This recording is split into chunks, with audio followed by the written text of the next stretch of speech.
আরে ভাত ডিঙ্কি ওষুধ লাগাতে নাফা জায়গা নাফা লাগ প্যারাসিটামল লাগ আমার হলো মনোযোগ নাই। ভাইয়া কেন হলমা দাও না? হলম লাগতে না ভাইয়া, ধরো ভাইয়া এবার ধরা জানা কি? ভাই ধরা যাও না, তুই টাইজ করিস না, এটা সাদা পৃষ্ঠে আছে, টাইজ করিস। আচ্ছা ঠিক আছে ভাইয়া।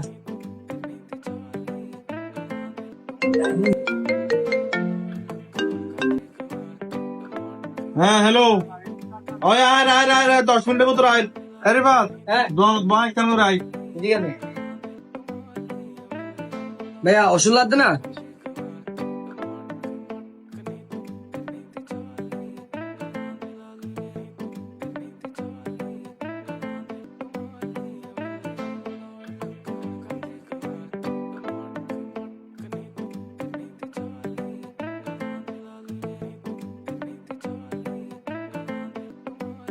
ভাইয়া 12 টাকা দাও।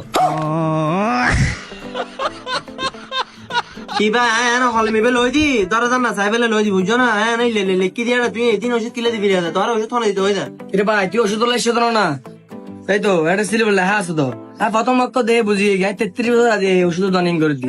আর তুমি বললো বুঝছো না সাহেব 1200 টাকা দাও। কি 1200 টাকা দিতাম ভাই, এই লেখি দিয়া আতা না ওড়ি লেখি দি তুই আন্তা যে ওষুধ দিন দিয়ে হয়তো 1200 টাকা দাও।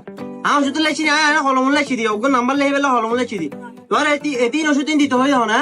তাই তো আরে বুঝো এই লেখা এখানে যে এমবিবিএস ডাক্তার লেখা বুঝছো না, তুই নো বুঝিবা আরো 10 মানুষ বুঝবি না বুঝিম যে, কারণ 33 বছর ওষুধ দানা দিন আর এই যে এমবিবিএস ডাক্তার লেখা তুই আর 1270 টাকা প্যাকেট করে দিবি। আরে ভাই এমবিবিএস লেখা মারতে লিখি দি না না তো ওড়ি লেখি দি আতা হলমে বে ধরা না ধরি টেস্ট করে লিখি দি এটা ওড়ি ওড়ি রে। এই আন্তা যে ওষুধ দিন দিয়ে দিলে তো 1200 টাকা দাও। তোর জন লিখি দাও না, জন তো না হাম বাইরে যাও না যাও।